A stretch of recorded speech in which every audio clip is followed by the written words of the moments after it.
आजा रे, सुन ले मोरे मन के बात, सुन ले मोरे मन के बात, सुन ले मोरे मन के बात। मोर गुलाबी कली हंसी तोर जादू भरे, देखत देखत मोर दिल तोरे संग उड़ चले। धीरे धीरे धीरे बोलस माया के बात कहे, तोर बे सजनी मोर मन का बर रहे, मोर मन का बर रहे वो। रुनझुन पैरी बाजे वे, गली गली गूंजे रे, नैनन के इशारा मा मोला अपन बुझे रे, मोला अपन बुझे रे।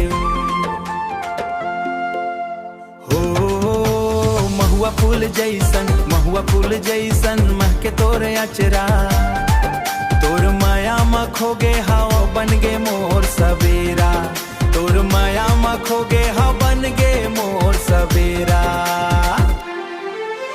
मोर गुलाबी कली हंसी तोर जादू भरे,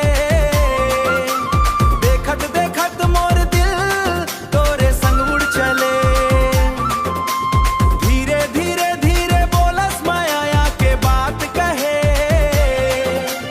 तोर बे सजनी मोर मन का बर रहे वो।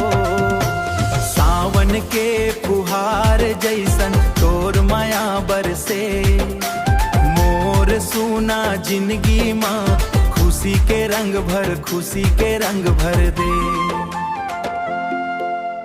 जन्म जन्म के संगवारी हाथ में हाथ धरबे, तोर संग मोर सपना हसत गावत जीबो रे, हसत गावत जीबो रे।